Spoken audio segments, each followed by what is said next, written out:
And someday, that's my father's favors. Someday he'll be at each one of those people's houses, and they had better come across. It was nearly twilight before the wedding cake was shown, exclaimed over, and eaten, specially baked by Nazarini.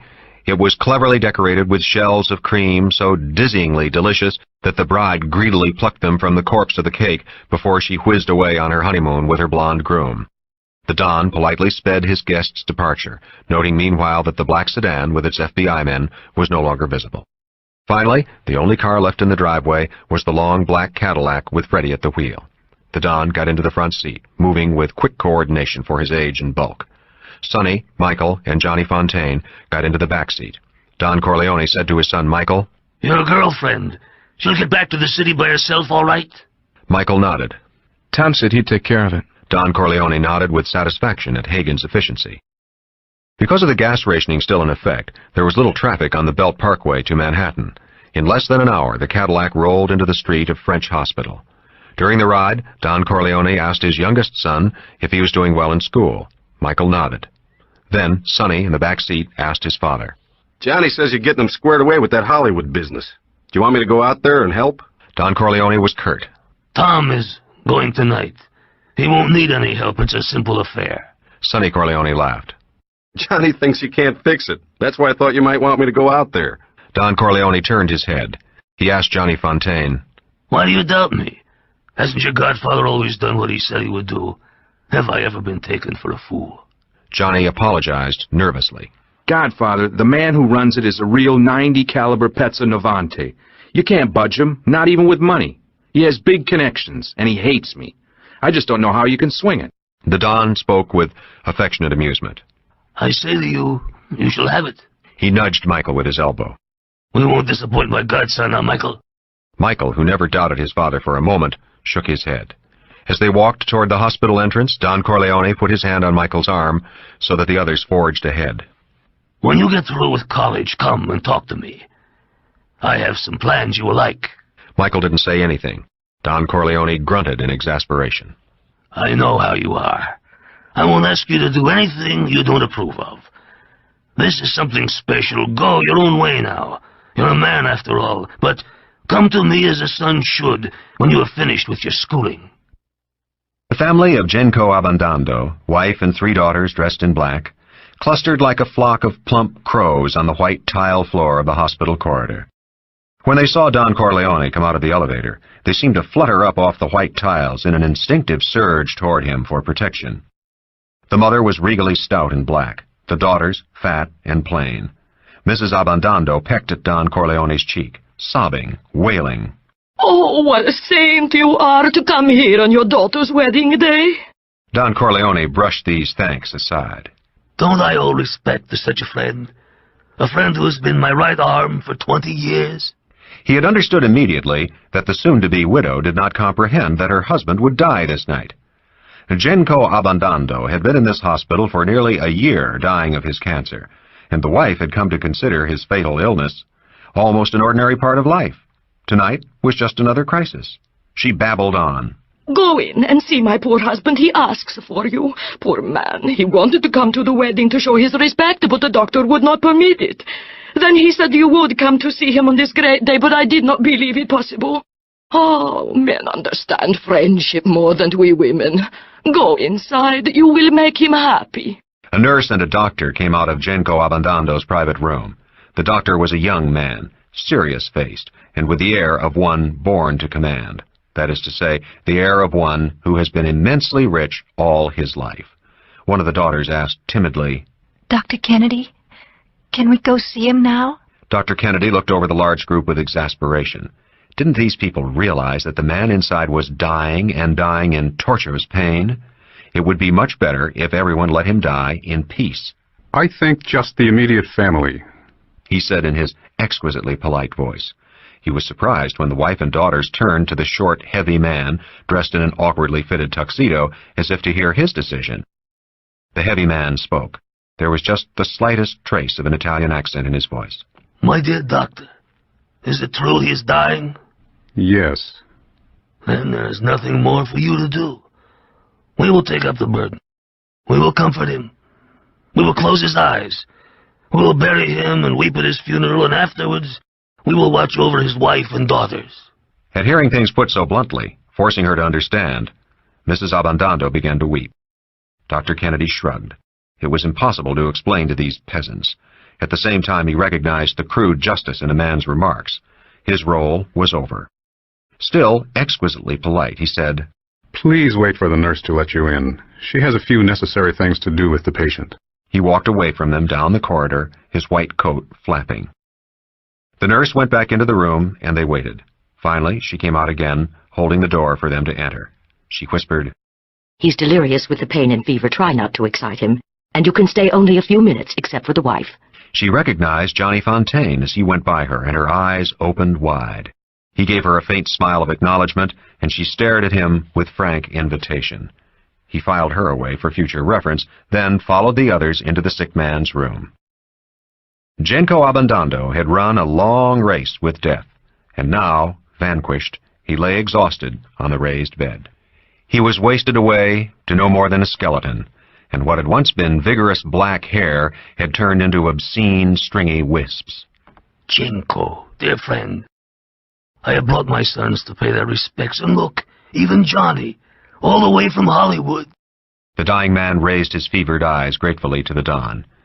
He let the young men clasp his bony hand in their fleshy ones. His wife and daughters ranged themselves along his bed, kissing his cheek, taking his other hand in turn. The Don pressed his old friend's hand. He said comfortingly, "Hurry up and get better, and we'll take a trip back to Italy together, to our old village. We'll play bocce in front of the wine shop, like our fathers before us."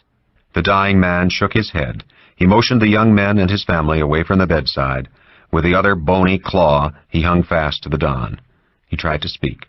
The Don put his head down, and then sat on the bedside chair. Genco Abandando was babbling about their childhood. Then his coal-black eyes became sly. He whispered. The Don bent closer. The others in the room were astonished to see tears running down Don Corleone's face as he shook his head. The quavering voice grew louder, filling the room. With a tortured, superhuman effort, Abandando lifted his head off his pillow, eyes unseeing, and pointed a skeletal forefinger at the Don. "Godfather! Godfather! Save me from death, I beg of you. My flesh is burning off my bones, and I can feel the worms eating away my brain. Godfather, cure me. You have the power. Dry the tears of my poor wife. In Corleone, we played together as children. And now, will you let me die when I fear hell for my sins?" The Don was silent. "It is your daughter's wedding day. You cannot refuse me." The Don spoke quietly, gravely, to pierce through the blasphemous delirium. "Old friend, I have no such powers. If I did, I would be more merciful than God, believe me. But don't fear death, and don't fear hell. I will have a mass said for your soul every night and every morning. Your wife and your children will pray for you. How can God punish you with so many pleas for mercy?" The skeleton face took on a cunning expression that was obscene. "It's been arranged, then." When the Don answered, his voice was cold, without comfort. "You blaspheme. Resign yourself." Abandando fell back on the pillow. His eyes lost their wild gleam of hope. The nurse came back into the room and started shooing them out in a very matter-of-fact way. The Don got up, but Abandando put out his hand. "Godfather, stay here with me and help me meet death. Perhaps if he sees you near me, he will be frightened and leave me in peace. Or perhaps you can say a word full of few strings." The dying man winked as if he were mocking the Don, now not really serious. "Your brothers in blood, after all." Then, as if fearing the Don would be offended, he clutched at his hand. "Stay with me. Let me hold your hand.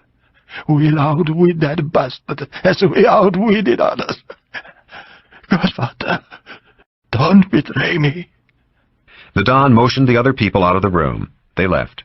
He took the withered claw of Genco Abandando in his own two broad hands. Softly, reassuringly, he comforted his friend as they waited for death together. As if the Don could truly snatch the life of Genco Abandando back from that most foul and criminal traitor to man. The wedding day of Connie Corleone ended well for her. Carlo Rizzi performed his duties as a bridegroom with skill and vigor, spurred on by the contents of the bride's gift purse, which totaled up to over $20,000. The bride, however, gave up her virginity with a great deal more willingness than she gave up her purse. For the latter, he had to blacken one of her eyes. Lucy Mancini waited in her house for a call from Sonny Corleone, sure that he would ask her for a date. Finally, she called his house, and when she heard a woman's voice answer the phone, she hung up.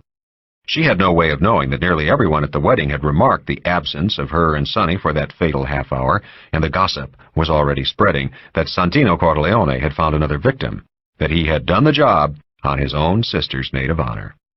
Amerigo Bonacera had a terrible nightmare.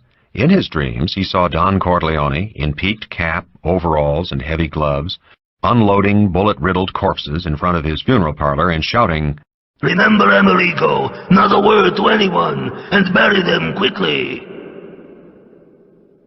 He groaned so loud and long in his sleep that his wife shook him awake. Oh, what a man you are to have a nightmare only after a wedding. Kay Adams was escorted to her New York City hotel by Paulie Gatto and Clemenza. The car was large, luxurious, and driven by Gatto. Clemenza sat in the back seat, and Kay was given the front seat next to the driver. She found both men wildly exotic. Their speech was movie Brooklynese, and they treated her with exaggerated courtliness.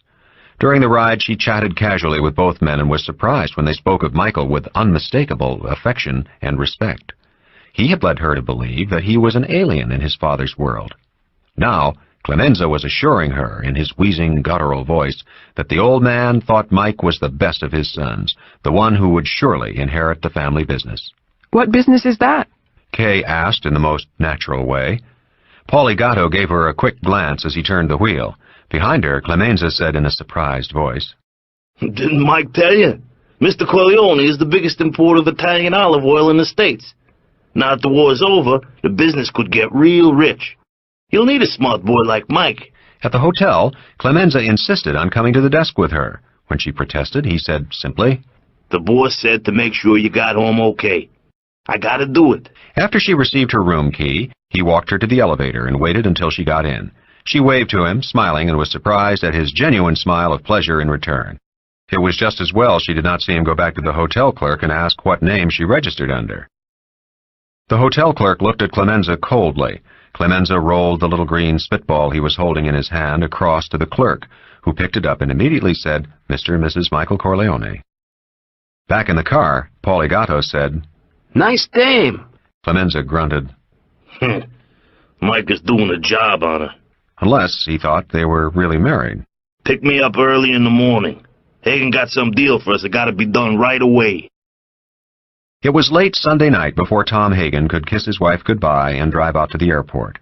With his special #1 priority, a grateful gift from a Pentagon staff general officer, he had no trouble getting on a plane to Los Angeles.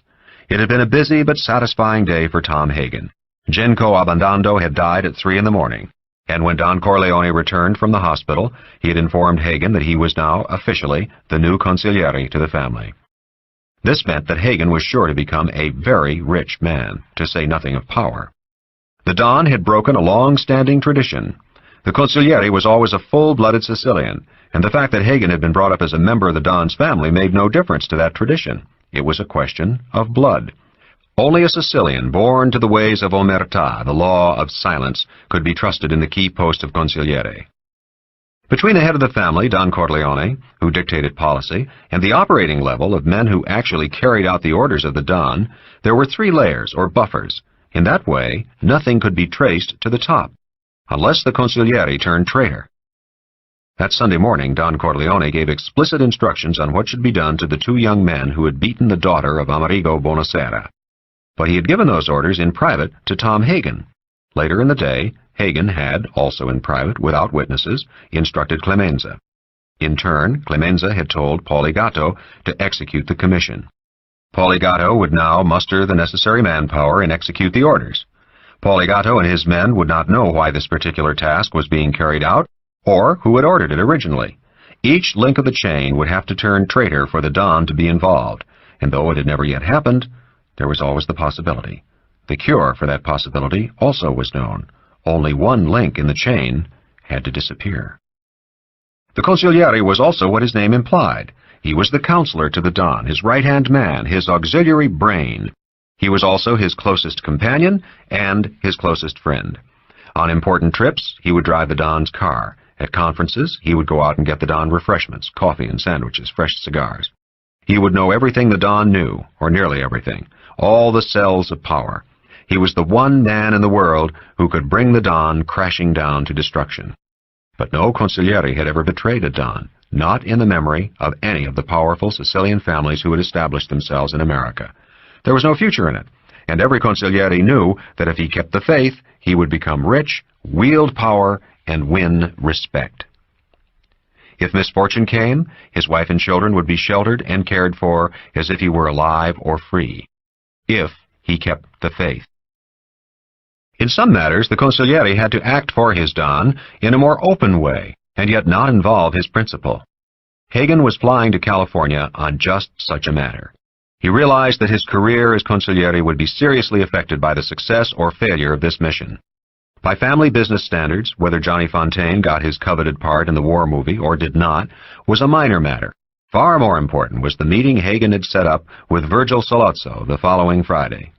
But Hagen knew that to the Don, both were of equal importance, which settled the matter for any good consigliere. The piston plane shook Tom Hagen's already nervous insides, and he ordered a martini from the hostess to quiet them. Both the Don and Johnny had briefed him on the character of the movie producer, Jack Woltz.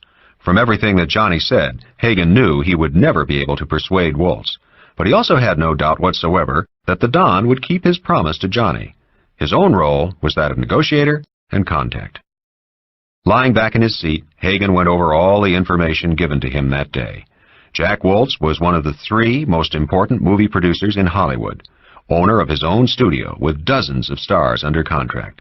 He was on the President of the United States Advisory Council for War Information, Cinematic Division, which meant simply that he helped make propaganda movies. He had had dinner at the White House. He had entertained J. Edgar Hoover in his Hollywood home. But none of this was as impressive as it sounded. They were all official relationships. Woltz didn't have any personal political power, mainly because he was an extreme reactionary, partly because he was a megalomaniac who loved to wield power wildly without regard to the fact that by so doing, legions of enemies sprang up out of the ground. Hagen sighed. There would be no way to handle Jack Woltz. He opened his briefcase and tried to get some paperwork done, but he was too tired. He ordered another martini and reflected on his life. He had no regrets. Indeed, he felt that he had been extremely lucky. Whatever the reason, the course he had chosen 10 years ago had proved to be right for him. He was successful, he was as happy as any grown man could reasonably expect, and he found life interesting. Tom Hagen was 35 years old, a tall, crew-cut man, very slender, very ordinary-looking. He was a lawyer, but did not do the actual detailed legal work for the Corleone family business, though he had practiced law for 3 years after passing the bar exam. At the age of 11, he had been a playmate of 11-year-old Sonny Corleone. Hagen's mother had gone blind and then died during his 11th year. Hagen's father, a heavy drinker, had become a hopeless drunkard. A hard-working carpenter, he had never done a dishonest thing in his life, but his drinking destroyed his family and finally killed him. Tom Hagen was left an orphan who wandered the streets and slept in hallways. His younger sister had been put in a foster home. But in the 1920s, the social agencies did not follow up cases of 12-year-old boys who were so ungrateful as to run from their charity. Hagen, too, had an eye infection. Neighbors whispered that he had caught or inherited it from his mother, and so therefore it could be caught from him. He was shunned. Sonny Corleone, a warm-hearted and imperious 11-year-old, had brought his friend home and demanded that he be taken in. Tom Hagen was given a hot dish of spaghetti with oily, rich tomato sauce, the taste of which he had never forgotten, and then given a metal folding bed to sleep on. In the most natural way, without a word being spoken or the matter discussed in any fashion, Don Corleone had permitted the boy to stay in his household. Don Corleone himself took the boy to a special doctor and had his eye infection cured. He sent him to college and law school. In all this, the Don acted not as a father, but rather as a guardian. There was no show of affection, but oddly enough, the Don treated Hagen more courteously than his own sons, did not impose a parental will upon him. It was the boy's decision to go to law school after college. He had heard Don Corleone say once, "A lawyer with his briefcase can steal more than 100 men with guns." Meanwhile, much to the annoyance of their father, Sonny and Freddie insisted on going into the family business after graduation from high school. Only Michael had gone on to college, and he had enlisted in the Marines the day after Pearl Harbor. After he passed the bar exam, Hagen married to start his own family. The bride was a young Italian girl from New Jersey, rare at that time for being a college graduate. After the wedding, which was of course held in the home of Don Corleone, the Don offered to support Hagen in any undertaking he desired, to send him law clients, furnish his office, start him in real estate. Tom Hagen had bowed his head and said to the Don, "I would like to work for you." The Don was surprised, yet pleased. "You know who I am?" he asked. Hagen nodded. He hadn't really known the extent of the Don's power, not then. He did not really know in the 10 years that followed until he was made the acting consigliere after Genco Abondando became ill, but he nodded and met the Don's eyes with his own. "I would like to work for you like your sons," Hagen said, meaning with complete loyalty, with complete acceptance of the Don's parental divinity. The Don, with that understanding, which was even then building the legend of his greatness, showed the young man the first mark of fatherly affection since he had come into his household. He took Hagen into his arms for a quick embrace, and afterward treated him more like a true son, though he would sometimes say, "Tom, never forget your parents," as if he were reminding himself as well as Hagen. There was no chance that Hagen would forget. His mother had been near moronic and slovenly, so ridden by anemia she could not feel affection for her children or make a pretense of it. His father, Hagen, had hated. His mother's blindness before she died had terrified him, and his own eye infection had been a stroke of doom. He had been sure he would go blind. When his father died, Tom Hagen's 11-year-old mind had snapped in a curious way. He had roamed the streets like an animal, waiting for death, until the fateful day Sonny found him sleeping in the back of a hallway and brought him to his home. What had happened afterward was a miracle. But for years Hagen had had nightmares, dreaming he had grown to manhood, blind, tapping a white cane, his blind children behind him, tap-tapping with their little white canes as they begged in the streets. Some mornings when he woke, the face of Don Corleone was imprinted on his brain in that first conscious moment, and he would feel safe. But the Don had insisted that he put in 3 years of general law practice in addition to his duties for the family business. This experience had proved invaluable later on, and also removed any doubts in Hagen's mind about working for Don Corleone. He had then spent 2 years of training in the offices of a top firm of criminal lawyers in which the Don had some influence. It was apparent to everyone that he had a flair for this branch of the law. He did well, and when he went into the full-time service of the family business, Don Corleone had not been able to reproach him once in the 6 years that followed. When he had been made the acting consigliere, the other powerful Sicilian families referred contemptuously to the Corleone family as the Irish gang. This had amused Hagen. It had also taught him that he could never hope to succeed the Don as the head of the family business. But he was content. That had never been his goal. Such an ambition would have been a disrespect to his benefactor and his benefactor's blood family. It was still dark when the plane landed in Los Angeles. Hagen checked into his hotel, showered and shaved, and watched dawn come over the city. He ordered breakfast and newspapers to be sent up to his room, and relaxed until it was time for his 10 a.m. appointment with Jack Waltz. The appointment had been surprisingly easy to make. The day before, Hagen had called the most powerful man in movie labor unions, a man named Billy Goff.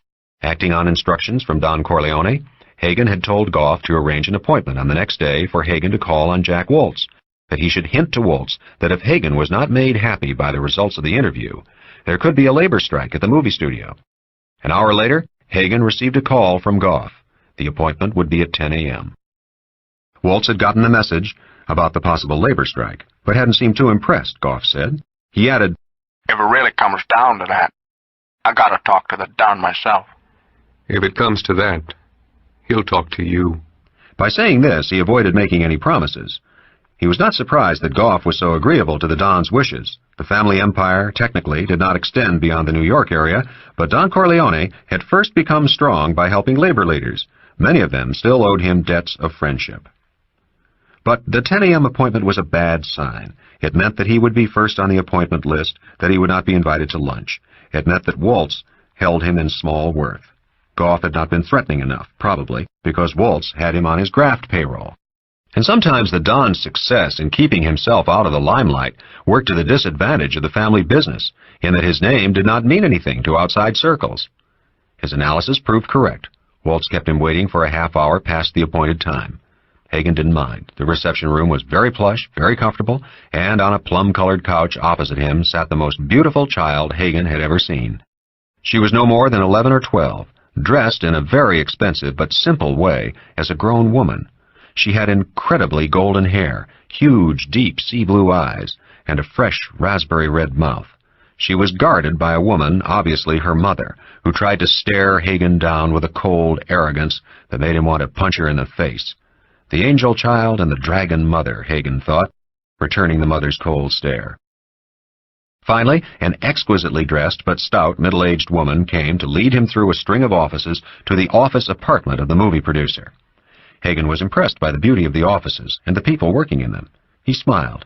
They were all shrewdies, trying to get their foot in the movie door by taking office jobs, and most of them would work in these offices for the rest of their lives, or until they accepted defeat and returned to their hometowns.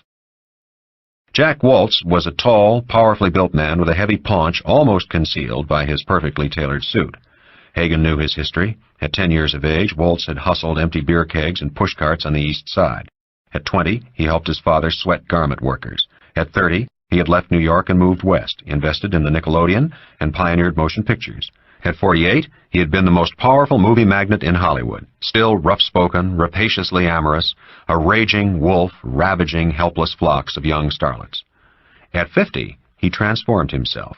He took speech lessons, learned how to dress from an English valet, and how to behave socially from an English butler. When his first wife died, he married a world-famous and beautiful actress who didn't like acting. Now, at the age of 60, he collected old master paintings, was a member of the President's Advisory Committee, and had set up a multi-million-dollar foundation in his name to promote art in motion pictures. His daughter had married an English lord, his son an Italian princess. His latest passion, as reported dutifully by every movie columnist in America, was his own racing stables, on which he had spent $10 million in the past year. He had made headlines by purchasing the famed English racing horse Khartoum for the incredible price of $600,000, and then announcing that the undefeated racer would be retired and put to stud exclusively for the Waltz stables. He received Hagen courteously, his beautifully, evenly tanned, meticulously barbered face contorted with a grimace meant to be a smile. Despite all the money spent, despite the ministrations of the most knowledgeable technicians, his age showed. The flesh of his face looked as if it had been seamed together. But there was an enormous vitality in his movements, and he had what Don Corleone had, the air of a man who commanded absolutely the world in which he lived. Hagen came directly to the point, that he was an emissary from a friend of Johnny Fontaine, that this friend was a very powerful man who would pledge his gratitude and undying friendship to Mr. Waltz if Mr. Waltz would grant a small favor. The small favor would be the casting of Johnny Fontaine in the new war movie the studio planned to start next week. The seamed face was impassive, polite. Waltz asked, "What favors can your friend do me?" There was just a trace of condescension in his voice. Hagen ignored the condescension. "You've got some labor trouble coming up. My friend can absolutely guarantee to make that trouble disappear. You have a top male star who makes a lot of money for your studio, but he just graduated from marijuana to heroin. My friend will guarantee that your male star won't be able to get any more heroin. And if some other little things come up over the years, a phone call to me can solve your problems." Jack Waltz listened to this as if he were hearing the boasting of a child. Then he said harshly, his voice deliberately all East Side, "You trying to put muscle on me?" "Absolutely not. I've come to ask a service for a friend. I've tried to explain that you won't lose anything by it." Almost as if he willed it, Waltz made his face a mask of anger. The mouth curled, his heavy brows, dyed black, contracted to form a thick line over his glinting eyes. He leaned over the desk toward Hagen. "All right, you smooth son of a bitch. Let me lay it on the line for you, and your boss, whoever he is. Johnny Fontaine never gets that movie. I don't care how many Guinea Mafia Goombas come out of the woodwork." He leaned back. "A word of advice to you, my friend. J. Edgar Hoover, I assume you've heard of him." Waltz smiled sardonically. "Is a personal friend of mine. If I let him know I'm being pressured, you guys will never know what hit you." Hagen listened patiently. He had expected better from a man of Waltz's stature. Was it possible that a man who acted this stupidly could rise to the head of a company worth hundreds of millions? That was something to think about, since the Don was looking for new things to put money into, and if the top brains of this industry were so dumb, movies might be the thing. The abuse itself bothered him not at all. Hagen had learned the art of negotiation from the Don himself. Never get angry, the Don had instructed. Never make a threat. Reason with people. The word reason sounded so much better in Italian. Ragiona, to rejoin. The art of this was to ignore all insults, all threats, to turn the other cheek. Hagen had seen the Don sit at a negotiating table for 8 hours, swallowing insults, trying to persuade a notorious and megalomaniac strong-arm man to mend his ways. At the end of the 8 hours, Don Corleone had thrown up his hands in a helpless gesture and said to the other men at the table, "But no one can reason with this fellow," and had stalked out of the meeting room. The strong-arm man had turned white with fear. Emissaries were sent to bring the Don back into the room. An agreement was reached, but 2 months later, the strong-arm man was shot to death in his favorite barbershop. So Hagen started again, speaking in the most ordinary voice. Look at my card. I'm a lawyer. Would I stick my neck out? Have I uttered one threatening word? Let me just say that I am prepared to meet any condition you name to get Johnny Fontaine that movie. I think I've already offered a great deal for such a small favor. A favor that I understand it would be in your interest to grant. Johnny tells me that you admit he would be perfect for that part. And let me say that this favor would never be asked, if that were not so. In fact, if you're worried about your investment, my client would finance the picture.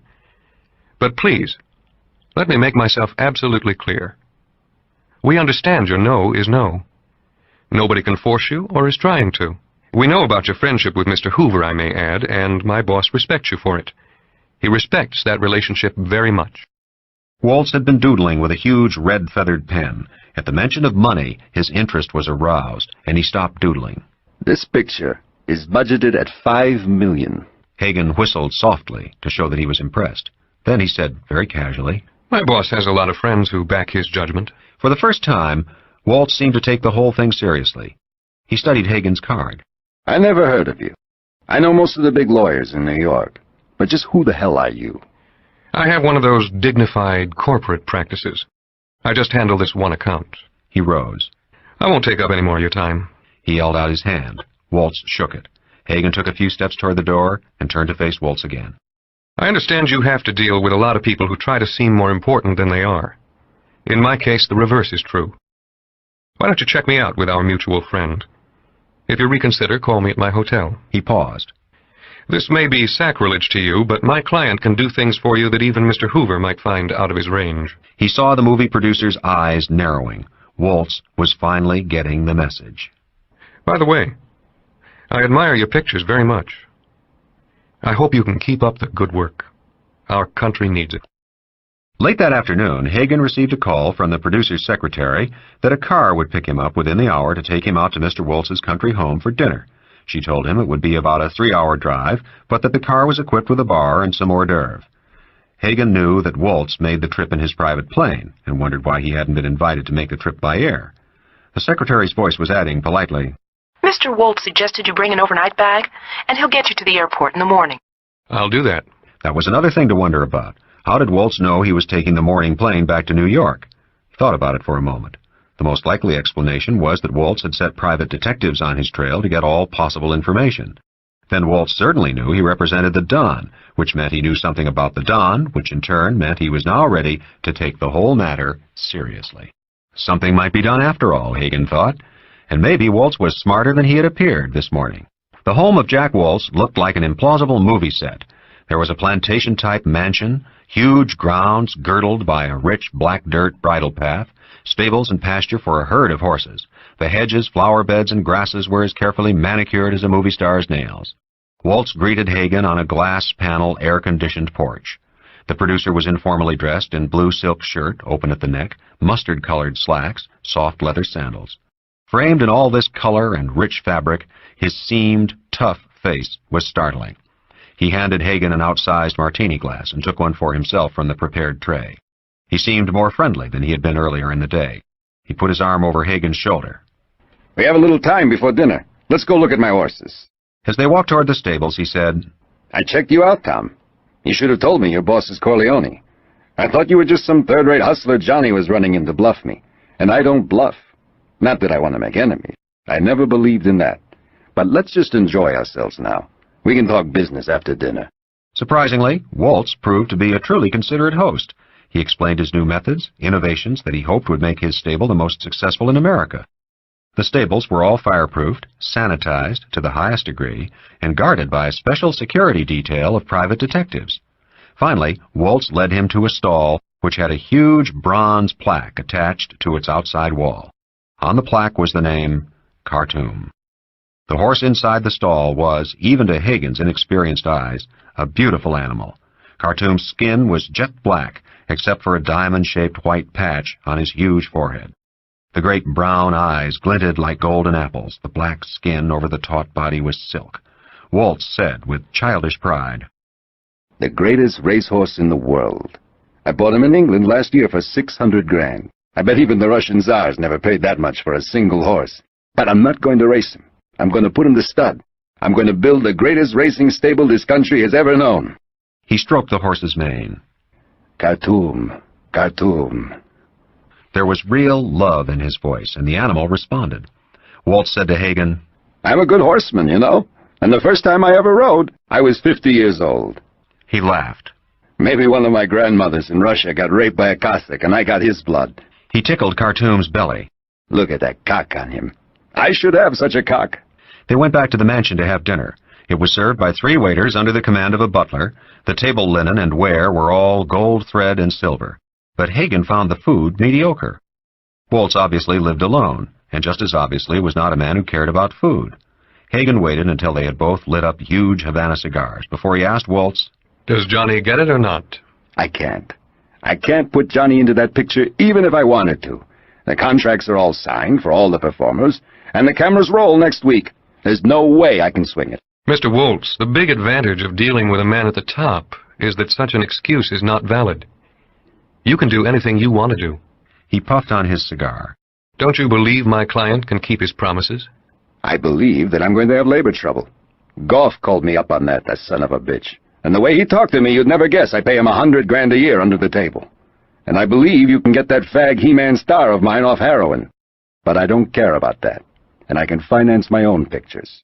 Because I hate that bastard Fontaine. Tell your boss this is one favor I can't give. But that he should try me again on anything else. Anything at all." Hagen thought, "You sneaky bastard, then why the hell did you bring me all the way out here?" The producer had something on his mind. I don't think you understand the situation. Mr. Corleone is Johnny Fontaine's godfather.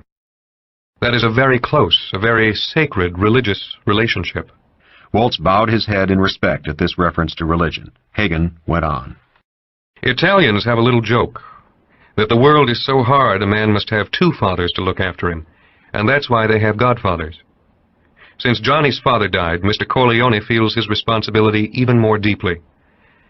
As for trying you again, Mr. Corleone is much too sensitive. He never asks a second favor where he has been refused the first. Waltz shrugged. "I'm sorry. The answer is still no. But since you're here, what will it cost me to have that labor trouble cleared up? In cash, right now." That solved one puzzle for Hagen. Why Waltz was putting in so much time on him when he had already decided not to give Johnny the part. And that could not be changed at this meeting. Waltz felt secure. He was not afraid of the power of Don Corleone. And certainly Waltz, with his national political connections, his acquaintanceship with the FBI chief, his huge personal fortune, and his absolute power in the film industry, could not feel threatened by Don Corleone. To any intelligent man, even to Hagen, it seemed that Waltz had correctly assessed his position. He was impregnable to the Don if he was willing to take the losses the labor struggle would cost. There was only one thing wrong with the whole equation. Don Corleone had promised his godson he would get the part, and Don Corleone had never, to Hagen's knowledge, broken his word in such matters. You are deliberately misunderstanding me. You are trying to make me an accomplice to extortion. Mr. Corleone promises only to speak in your favor on this labor trouble as a matter of friendship, in return for your speaking in behalf of his client. A friendly exchange of influence, nothing more. But I can see you don't take me seriously. Personally, I think that is a mistake. Waltz, as if he had been waiting for such a moment, let himself get angry. I understood perfectly. That's the mafia style, isn't it? All olive oil and sweet talk, when what you're really doing is making threats. So let me lay it on the line. Johnny Fontaine will never get that part, and he's perfect for it. It would make him a great star, but he never will be, because I hate that pinko punk, and I'm going to run him out of the movies. And I'll tell you why. He ruined one of my most valuable protégés. For 5 years, I had this girl under training, singing, dancing, acting lessons. I spent hundreds of thousands of dollars. I was going to make her a star. I'll be even more frank, just to show you that I'm not a hard-hearted man, that it wasn't all dollars and cents. That girl was beautiful, and she was the greatest piece of ass I've ever had, and I've had them all over the world. She could suck you out like a water pump. Then Johnny comes along with that olive oil voice and guinea charm, and she runs off. She threw it all away just to make me ridiculous. A man in my